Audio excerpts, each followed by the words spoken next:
Welcome back to the Paranormal State, Washington, and UFO UAP. With Makāula Nakae, a lifelong experiencer and ET contactee since 1990. Today's episode, Alien Abduction. Alien abduction is a phenomenon in which individuals report being forcibly taken against their will by non-human entities, typically described as extraterrestrial beings, and subjected to various procedures or experiences. These experiences often include medical examinations, psychological manipulation, and interactions with advanced technology. Here are some key aspects and notable cases of alien abduction. Across decades of independent psychiatric research, psychological case studies, and investigative casework led by figures like Dr. John Mack, Bud Hopkins, and David Jacobs, a remarkably consistent global pattern has emerged. While individual accounts vary in detail, the core structural framework of the alien abduction experience shares a strikingly uniform set of characteristics. Anatomy of an incursion, abduction, extraction, and the enigma of missing time. The classic alien abduction sequence is rarely chaotic. Instead, it unfolds with the chilling precision of a covert military operation or surgical extraction. Across thousands of case files analyzed by researchers like Bud Hopkins, Dr. John Mack, and David Jacobs, the initial phase of the encounter, the transition from baseline reality into the anomalous zone, follows a remarkably rigid script. An in-depth examination of the mechanics of extraction and the psychological vacuum of missing time reveals the profound disruption these events inflict on human consciousness. Abductions do not typically happen in crowded public spaces or broad daylight. They target moments of solitude, lower defenses, and sensory isolation.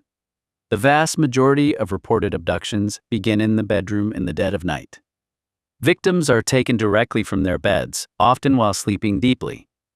The intrusion breaches what should be a person's safest psychological sanctuary, shattering the illusion of home security. The second most common extraction point occurs on lonely, winding rural roads. Solo drivers experience sudden temporal anomalies where their vehicles seem to drive themselves down familiar stretches, while the external world goes silent, culminating in an abrupt interception by anomalous lights or craft. Extraction frequently happens in states of altered consciousness, the hypnagogic borderland between waking and sleeping, or during moments of deep relaxation and outdoor solitude, such as camping trips or late-night walks. Perhaps the most disorienting hallmark of the phenomenon is the sudden razor-sharp fracture in autobiographical memory known as missing time. Conscious memory ceases instantly at the onset of the event, often triggered by a flash of brilliant light, a high-frequency humming sound, or a wave of sudden paralysis. When awareness returns, hours have vanished entirely from the mind. Victims frequently find themselves returned to the exact spot they were taken from, but with impossible details. Car engines left running with the gas tank inexplicably empty, locked doors bypassed, or waking up lying on top of unmade beds fully clothed after going to sleep and dressed. Because the conscious mind builds a protective amnesiac wall around the trauma, the intervening hours are permanently locked away. They can only be accessed through specialized, highly controlled hypnotic regression, a therapeutic technique that unlocks sensory fragments, emotional terror, and step-by-step procedural memories of what occurred during the blacked-out hours. The phenomenon of missing time stands as one of the most frustrating and profound puzzles in anomaly research. A silent, missing chapter of human existence stolen away by an intelligence that operates invisibly right at the edge of our perception. If the initial extraction and the enigma of missing time represent the entry point of the abduction narrative, the physical phase that follows constitutes its most harrowing and intensely documented core. Across decades of hypnotic regression transcripts, psychiatric evaluations, and independent case files compiled by researchers like Bud Hopkins, Dr. David Jacobs, and Dr. John Mack, victims consistently report being subjected to systematic clinical biological procedures inside enclosed, sterile environments. An in-depth examination of this phase reveals a chillingly methodical protocol that mirrors advanced medical science, yet operates entirely outside human consent or comprehension. The beings orchestrating these clinical procedures are rarely described as chaotic monsters or malevolent demons. Rather, they operate with the cold, detached efficiency of hospital technicians. The primary actors are universally described as the iconic gray standing, roughly 3.5 to 4.5 feet tall, with slender, frail bodies, slate gray or chalky skin, large pear-shaped heads, and massive, opaque, wrap-around black eyes devoid of visible pupils or whites. They possess slit-like mouths, tiny nose apertures, and long, four-fingered hands. They exhibit no personality, humor, or malice, functioning as the labor force or automated drones of the operation. Frequently present in a supervisory capacity are taller, more humanoid entities, sometimes described as being over 6 feet tall, with more refined features or distinct skin tones, such as wide or pale blue, or in later lore, the amber-eyed tall whites. These entities appear to direct the procedures, communicating telepathically with the Greys or directly comforting, managing the terrified human subject. Abductees frequently regain consciousness, or are projected into a conscious state, while paralyzed inside an environment that defies standard earthly architecture. The room is typically described as windowless, seamless, and illuminated by a soft, diffused light source that seems to emanate directly from the curved walls or ceiling itself, casting no distinct shadows. Victims are placed onto a cold, hard table-like surface that conforms to the body. Suspended above or around them are glowing, multi-jointed mechanical arms, optical lenses, and sleek metallic instruments that operate silently, without the clatter or whir of traditional human surgical tools. The core objective of these encounters appears to be relentless, highly specific biological data collection and genetic harvesting. Experiences routinely describe the insertion of fine, needle-like instruments into blood vessels, the spine, or soft tissue to extract blood, lymph fluid, and skin scrapings. Particularly prominent in female and male abductee accounts are invasive reproductive procedures. This includes the collection of ova and sperm, the scanning or manipulation of pelvic regions, and later, encounters involving advanced embryonic extraction or the presentation of strange hybrid neonates, pointing to a multi-generational genetic engineering program. A hallmark physical trace of the phenomenon is the insertion or removal of microscopic devices. Abductees frequently report small, metallic, or crystalline objects being placed deep into the nasal cavity, behind the ear, or beneath the skin of limbs. While some objects have reportedly been surgically excised by human doctors and analyzed as anomalous high-purity metallic alloys, others seem designed to monitor physiological vitals, track location, or subtly modulate neurological frequencies. The clinical medical examination phase leaves experiencers with a profound sense of violation. Yet, it also underscores the central paradox of the phenomenon.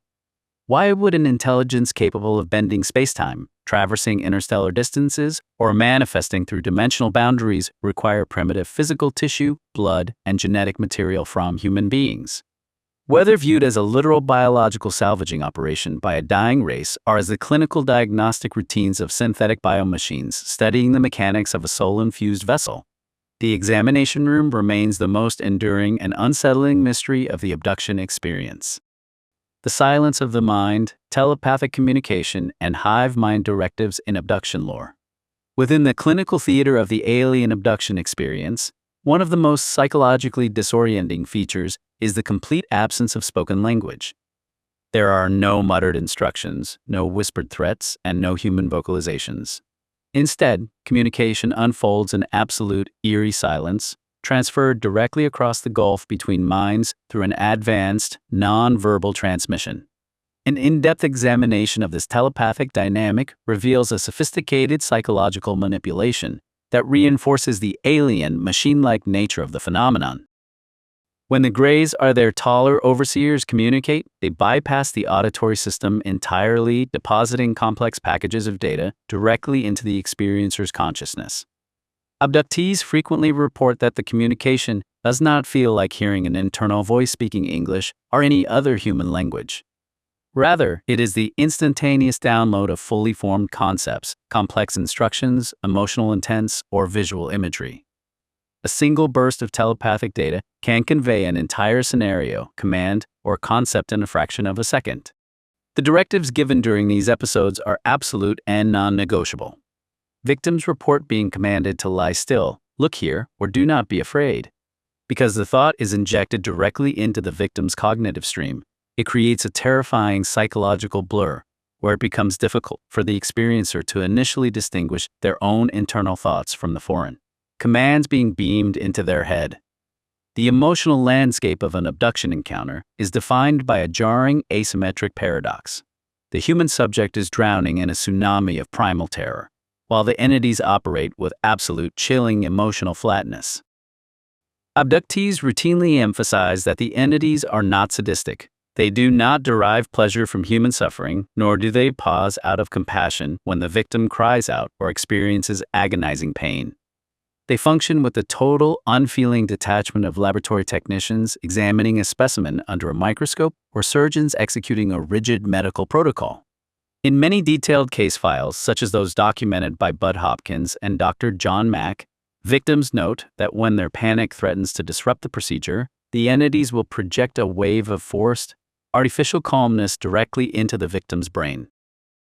Suddenly, an overwhelming, unnatural wave of tranquility or euphoria washes over the paralyzed subject, dampening their terror not through comfort but through a direct neurological override. This telepathic interconnectedness points to something even more alien than physical technology, a collective consciousness. Observers and researchers have long noted that the Greys do not act as independent, autonomous individuals with distinct egos. Instead, their seamless coordination during medical examinations, moving in silent, flawless synchronization without a single spoken word or visual cue, suggests they are individual biological nodes operating as a single, hive-minded organism directed by a centralized intelligence. For the human experiencer, this silent, telepathic domination leaves a permanent psychological scar. The realization that their innermost mind, the final sanctuary of human privacy, can be accessed, read, and modulated as easily as turning a page. The architecture of helplessness, complete paralysis, and forced immobilization. Of all the physiological horrors reported by abduction experiences, none is quite as suffocatingly terrifying as the sudden onset of complete physical immobilization. Across decades of case files, psychiatric evaluations, and hypnotic regression transcripts, the moment of contact is almost universally preceded or accompanied by a total lockdown of the victim's motor functions. An in-depth examination of this phase reveals a sophisticated method of physical and neurological subjugation that completely strips the experiencer of agency. When the entities manifest, whether stepping out of bedroom shadows or appearing inside a luminous craft, the human subject is instantly neutralized without a physical struggle. Victims report being locked in whatever exact posture they were in at the moment of onset, lying flat in bed, sitting upright, or standing frozen mid-stride. Every skeletal muscle locks solid. It is not merely the limbs that refuse to obey. The vocal cords are similarly paralyzed.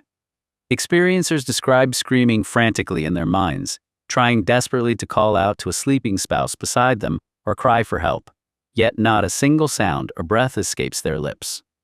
They are trapped entirely within their own skulls, reduced to silent witnesses of their own capture. This physical lockdown is rarely a subtle neurological event. It is accompanied by distinct high-intensity sensory distortions that signal an overarching technological or energetic field in operation. Victims frequently describe an intense, localized change in air pressure within the room.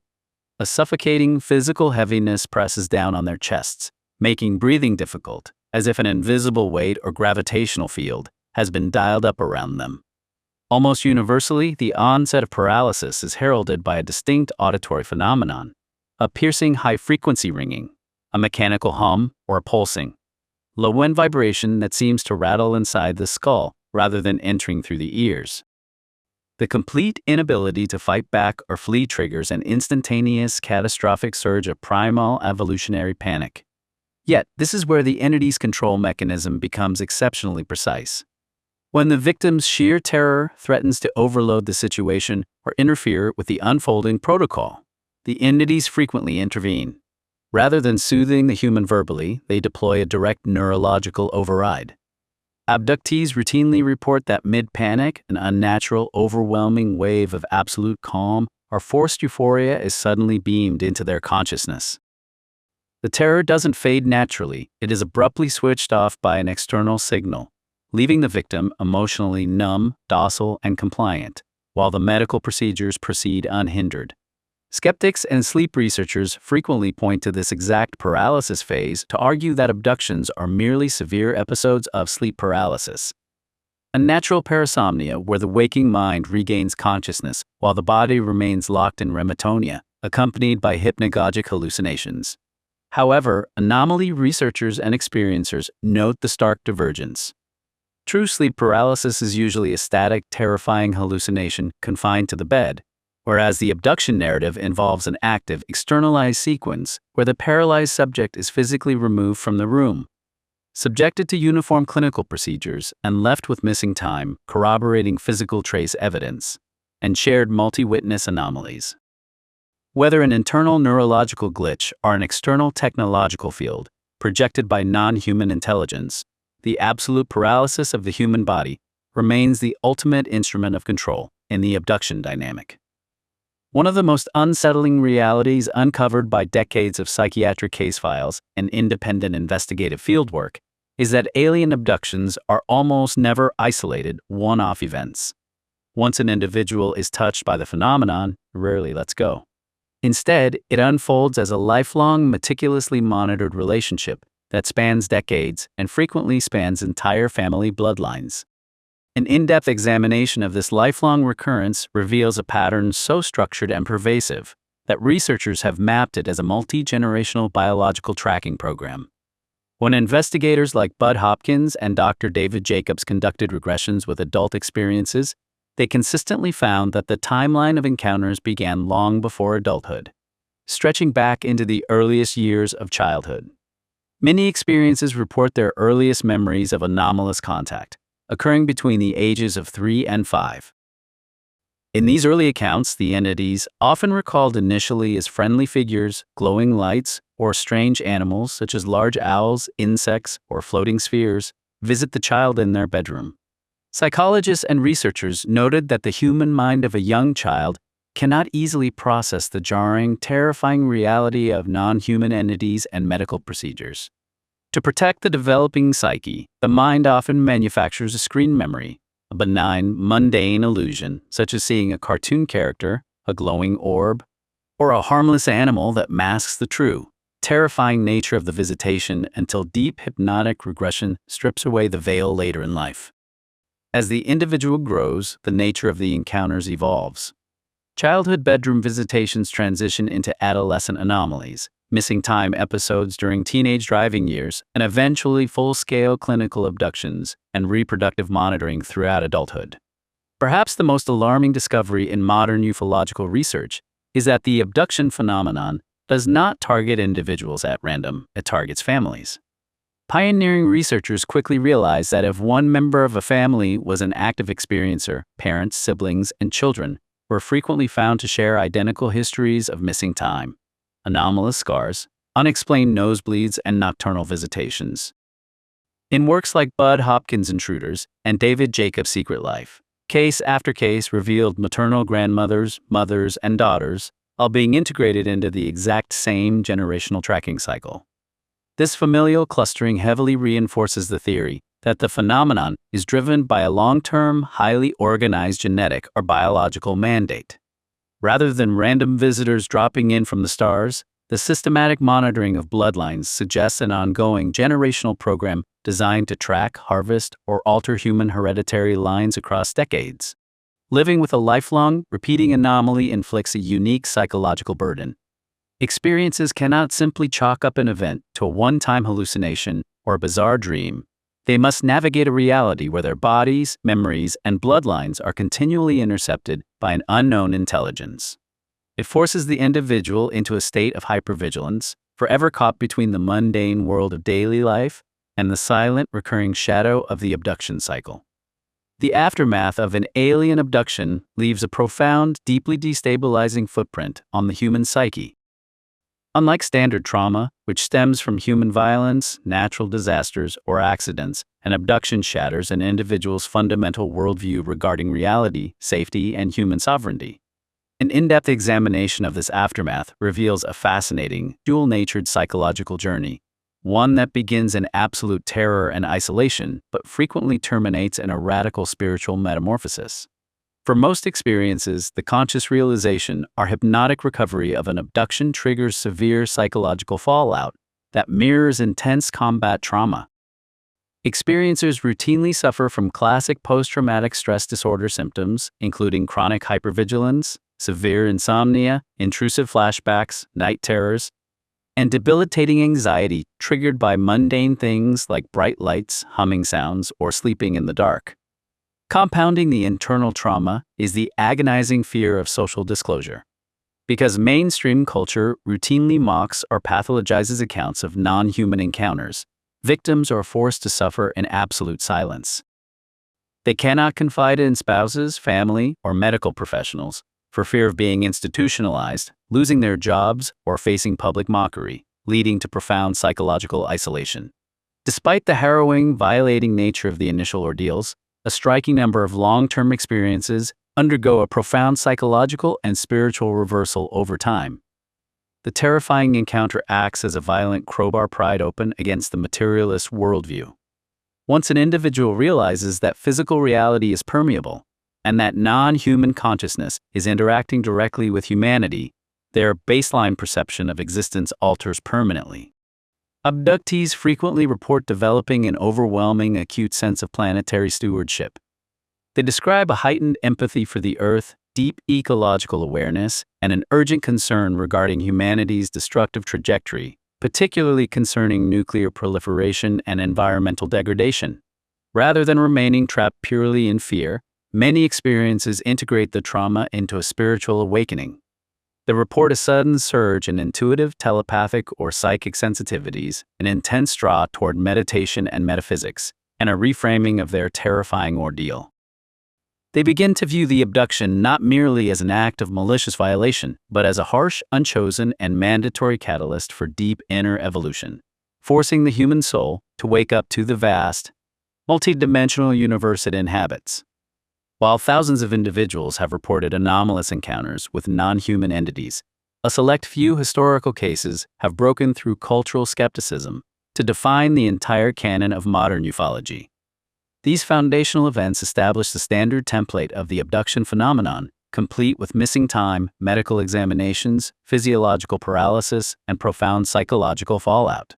An in-depth examination of the most notable cases reveals how they transformed fringe anecdotes into a permanent fixture of modern consciousness.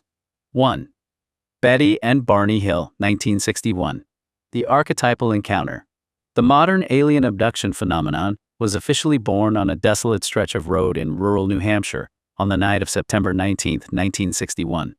Interracial couple Betty and Barney Hill were driving home from a vacation in Canada when they noticed a luminous cigar-shaped craft tracking their vehicle. As the object descended close to the road and emitted a series of rhythmic beeps, a wave of altered consciousness and disorientation swept over them. They arrived home hours later than expected, missing roughly 2 hours of time and noticing strange, unexplained scuffs on Barney's shoes, tears on Betty's dress, and mysterious, magnetized spots on their car. Plagued by severe anxiety, sleep disturbances, and recurring nightmares, the Hills underwent months of psychiatric hypnotic regression under the guidance of Dr. Benjamin Simon. Separately, under trance, they recalled being forced to board a disc-shaped craft by non-human entities with large wraparound eyes. They detailed intrusive medical examinations, including skin samples, dental scrapings, and a gynecological probe performed on Betty by a lead entity she dubbed the Leader. The Hill case established nearly every foundational trope of subsequent abduction literature: the highway intercept, missing time, the clinical examination room, and telepathic communication. 2. Travis Walton, 1975.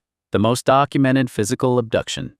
On November 5, 1975, forestry worker Travis Walton vanished in the Apache Sitgreaves National Forest, near Snowflake, Arizona, in front of 5 terrified witnesses. While working with a logging crew, Walton and his colleagues spotted a luminous disc-shaped craft hovering silently in the trees. Driven by a mixture of curiosity and bravado, Walton approached the craft, whereupon a powerful beam of light shot out from the underside of the vessel, blasting him backward and rendering him instantly unconscious. Panicked, his coworkers fled the scene. Walton reappeared 5 days later, disoriented, dehydrated, and suffering from profound memory loss, staggering along a highway in Clarkdale, Arizona. Under intense public scrutiny, polygraph tests, and psychological evaluations, Walton recounted waking up inside a sterile, hospital-like enclosure, surrounded by short, gray-skinned beings, followed later by taller, human-like entities who placed an oxygen-like mask over his face to calm him. Unlike most bedroom abductions, Walton's case remains legendary because it involved multiple independent, corroborating eyewitnesses, his logging crew, who all passed rigorous police polygraph examinations regarding what they saw that night. It later inspired the major motion picture Fire in the Sky. 3. Whitley Strieber, 1985, bringing abduction into the cultural mainstream. Until the mid-1980s, alien abduction was largely confined to police blotters, niche ufology circles, and psychological case files. That changed overnight with the publication of Whitley Strieber's 1987 bestseller, Communion. Strieber was already a successful mainstream horror and thriller novelist when he began experiencing terrifying nocturnal visitations in his isolated New York cabin. Initially suspecting psychological breakdown, tumors, or hallucination, Strieber underwent extensive medical testing and psychiatric regression. Communion shattered the simplistic notion that greys were the only entities involved. Strieber described a terrifying menagerie of anomalous beings, including standard greys, the iconic tall whites, and bizarre insectoid entities that manipulated time and space. By approaching his experiences with raw literary vulnerability, rather than clinical detachment, Strieber humanized the experiencer community. His iconic cover art, featuring a haunting, minimalist portrait of a gray alien face, became the universal visual symbol of the phenomenon, sparking global public awareness. 4. The Allagash Abductions, 1976, The Collective Trauma in the Woods.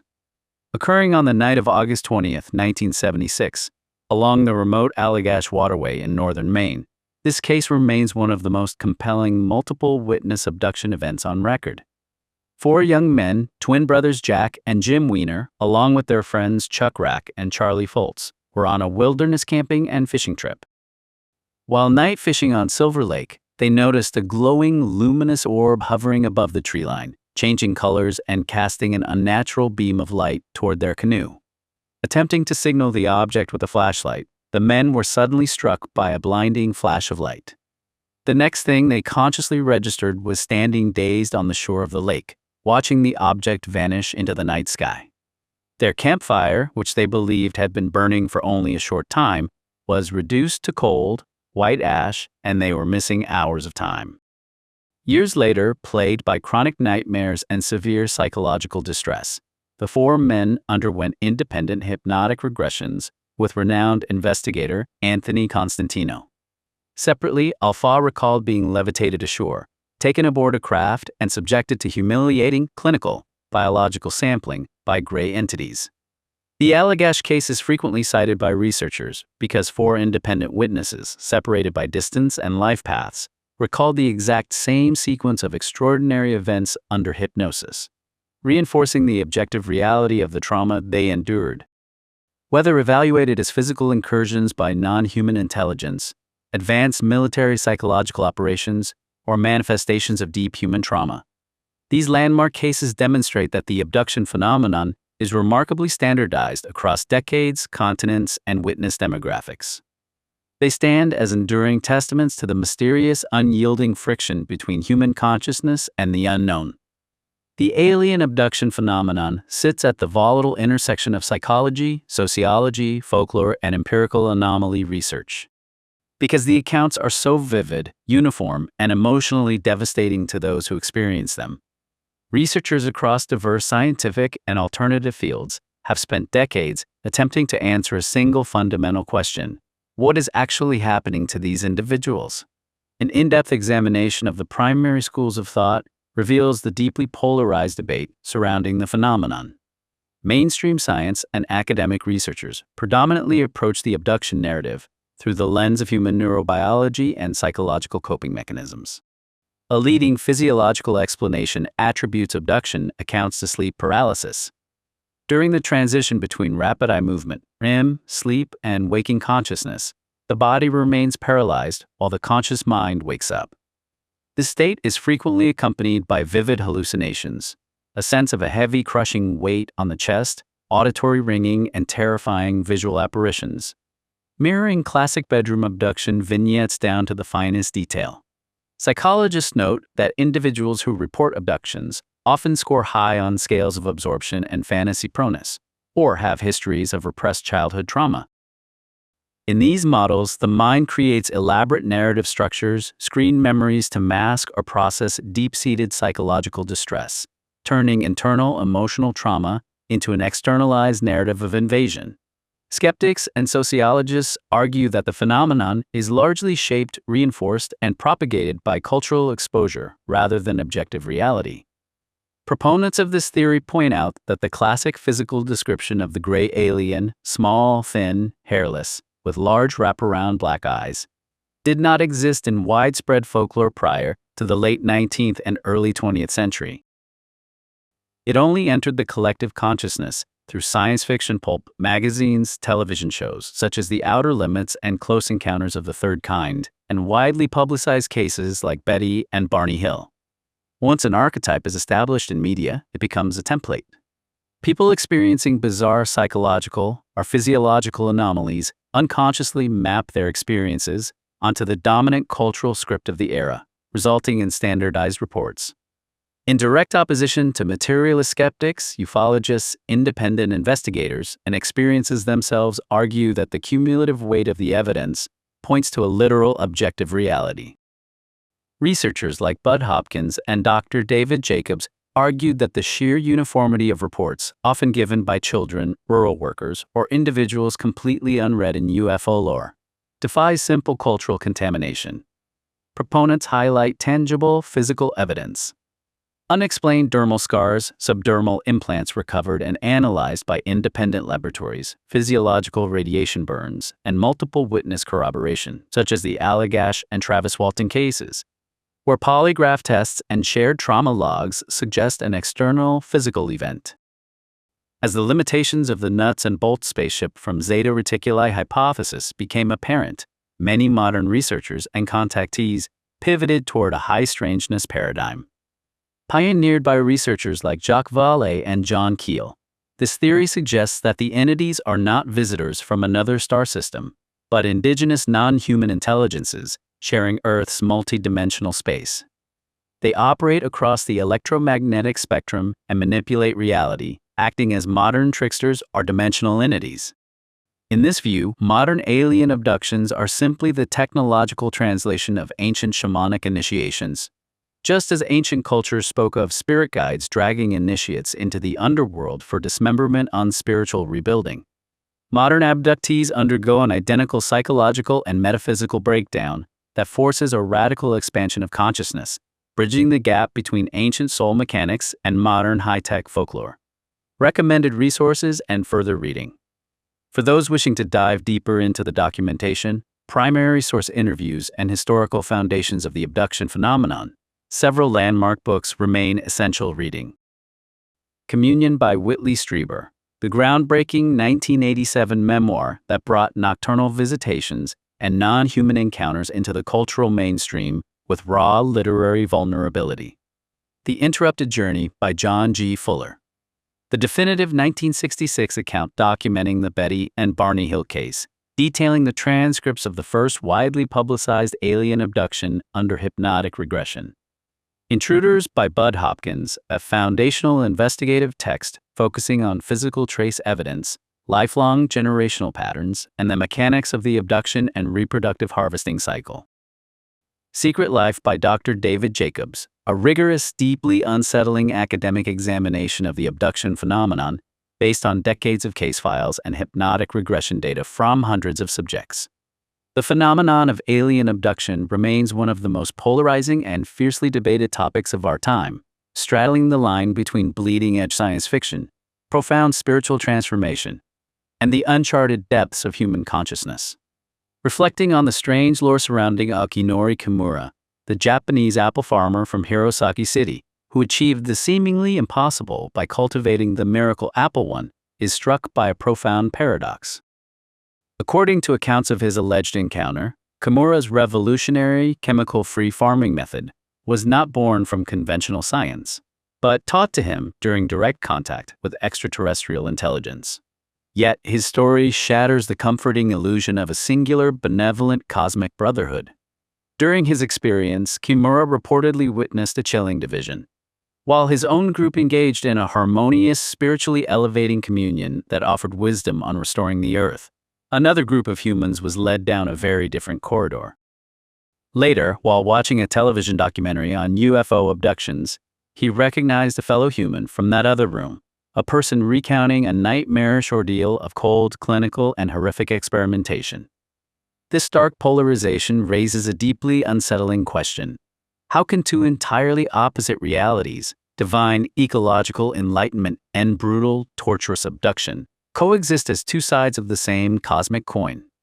It is easy to comprehend the appeal of the peaceful contact scenario. Humanity, struggling on the brink of ecological collapse, receives a benevolent nudge toward harmony, natural wisdom, and spiritual awakening. But why would an intelligence possessing science, technology, and medical advancement far beyond our comprehension resort to primitive, physically and emotionally agonizing experimentation? If these beings operate on a level of hyper-advanced civilization, what is the underlying point of inflicting profound trauma? Several interpretations attempt to reconcile this dark dichotomy. Just as human society is composed of varying nations, corporations, and rogue factions with entirely conflicting ethics, a cosmic ecosystem may not be a monolith. The peaceful teachers and the clinical experimenters may represent entirely different species, agendas, or interstellar jurisdictions operating under completely contradictory directives. From a chillingly detached perspective, advanced entities might view humanity much like terrestrial biologists view wildlife. A conservationist might gently guide a habitat's restoration, akin to Kimura's agricultural wisdom, while a separate research team tags, tests, and samples, subjects under harsh clinical conditions. To a vastly superior intellect, the emotional and physical pain inflicted during such a process might be treated as an irrelevant side effect of data collection. Alternative philosophy often suggests that our physical reality acts as a mirror to internal states. In this view, the room a person enters during an encounter is determined by vibrational resonance. A consciousness aligned with nature and harmony experiences communion, while lower, fear-based, or fragmented frequencies interface with predatory or mechanistic elements of the phenomenon. When examining the stark dichotomy between peaceful contact, like the ecological wisdom imparted to growers of miracle apple sand, the harrowing, invasive reality of abduction, a chilling logical problem arises. If these intelligences possess a mastery of physics, energy, and medicine that makes human science look like Stone Age tools, why do they need physical, hands-on medical experimentation? More importantly, if they can manipulate reality, mind, and matter, why would they rely on methods that inflict staggering physical, mental, and emotional pain? Why would an advanced civilization need data gathered through torture? Alternative ufology, deep esotericism, and speculative contactee lore offer several unsettling frameworks to explain what these entities might actually be studying. While human medicine focuses on flesh, bone, and chemistry, advanced non-human intelligence may operate on a biophysical level that bridges biology and consciousness.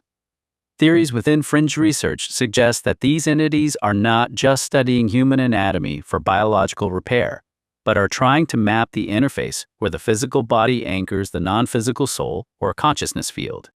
Extreme physical and emotional trauma creates an intense, sharp spike in human bioelectric and emotional output.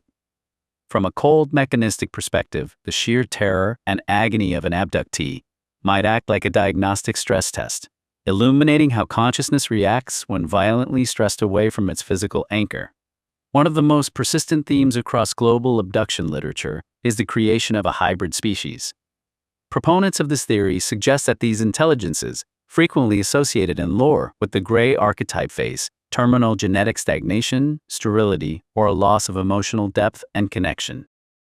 To bridge this gap, they may require active genetic material, reproductive tissues, and neural samples extracted directly from living, uncorrupted human specimens. The crude, clinical nature of the procedures could simply reflect a complete lack of empathy or a total disregard for human suffering, viewing humans the way a laboratory technician views livestock or laboratory mice, where the comfort of the subject is entirely irrelevant to the necessity of the data. Moving away from nuts and bolt science into metaphysical territory, some esoteric researchers propose an energetic explanation, often termed louche harvesting. Drawing from ancient Gnostic traditions as well as modern channeled material, this hypothesis suggests that certain non-human entities exist on frequencies where they cannot directly process or generate emotional and vital energy. By engineering high fear, high pain scenarios, they effectively farm the intense emotional discharge produced by humans. In this dark view, the cruelty is not a byproduct of clumsy science. The pain and terror are the product, a harvested resource utilized by non-physical entities operating behind a technological veil. Another unsettling angle is that the experimentation is not medical at all but psychological and ontological warfare. By subjecting humans to bizarre, painful, and deeply confusing scenarios, these entities may be deliberately testing the limits of human perception, memory suppression, and reality consensus.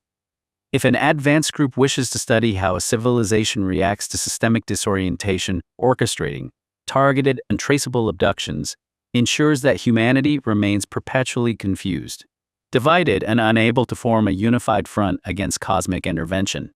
If the lore surrounding dual-track contact is true, it paints a terrifying picture of our place in the cosmos.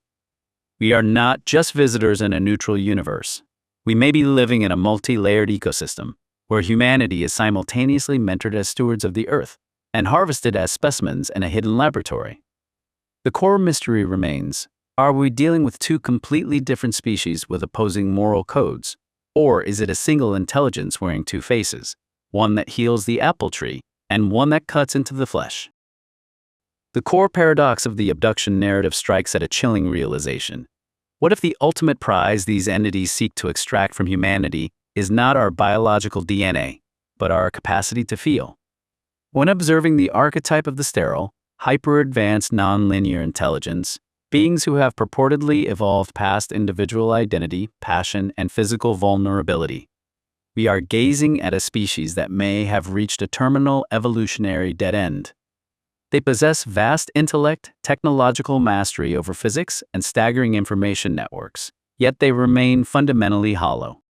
Emotion is frequently mischaracterized as a mere poetic byproduct of art or philosophy. In biological organisms, however, emotion serves as the immediate, visceral engine of survival. It is the raw drive behind self-preservation, the fierce protection of kin, rapid adaptation to existential threats, and the sheer will to endure against impossible odds. Examining this through deep lore and speculative metaphysics reveals why an advanced intelligence might resort to brutal methods to harvest the human emotional spectrum. If advanced intelligences, or the synthetic, cloned worker drones they allegedly employ, have engineered emotion out of their own biology, they may have inadvertently sacrificed their long-term evolutionary fitness. Pure logic and cold intellect can calculate probabilities, but they cannot inherently care whether a civilization survives or goes extinct. Without emotional weight, existence collapses into static stagnation. Proponents of long-running hybridization theories suggest that the ultimate goal of these interventions is to merge the immense cognitive capability of the non-human with the rich, resilient emotional and spiritual engine of humanity. This perspective reframes the harsh, traumatic nature of reported encounters. Genuine emotion cannot be manufactured through a software update or written into a laboratory manual. Emotion is forged in the fire of direct experience. To understand how humans generate hope, terror, love, grief, and survival instinct, these entities study the precise moments where the physical body and the psyche intersect under extreme duress. Physical pain acts as a master key to human physiological output. By analyzing the biochemical, neurological, and energetic spikes that accompany intense trauma and survival stress, they may be attempting to reverse engineer the biological machinery of feeling. Observing how consciousness anchors itself to flesh through the vehicle of raw sensation. Viewed through this lens, the abductee scenario transforms from a random act of cosmic cruelty into a calculated, desperate salvage operation. They are harvesting the data of human suffering and endurance to instill it in their hybrids or successor generations, attempting to teach a synthetic lineage how to feel, how to bleed, and ultimately, how to truly survive. This hypothesis inverts the traditional horror story of the abduction phenomenon. Instead of portraying these entities as merely cold and indifferent torturers, it paints a more tragic picture. Cosmic architects who are spiritually and emotionally bankrupt, forced to mine the painful depths of the human experience, simply to learn how to keep their own lineage alive. It positions humanity not merely as helpless laboratory specimens, but as the emotional wellspring of the galaxy, possessing something so rare, vital, and fiercely alive that even starfaring civilizations would break us open just to learn how we do it. To be continued. Watch and listen. Watch the cinematic video trailer. Listen to the full podcast now. Explore the archive Cosmic Awakening Volume 1, 1991, Peru, Journey into the Unknown. Sacred Valley of the Incas. Volume 2, Ascension 2012, The Golden Alchemy. Part 3. The First Contact and the Paranormal State. Join the journey. New episodes drop periodically. Each chapter delivers a tight, hyper-focused 10 to 30-minute exploration into the evolution of ufology, perfect for your daily plunge into decoding hidden messages from outer space, designed to raise awareness and foster human evolution. Subscribe to support your inner development. Thumbs up to help push our channel through the algorithm. Comment below. Share your thoughts on today's episode.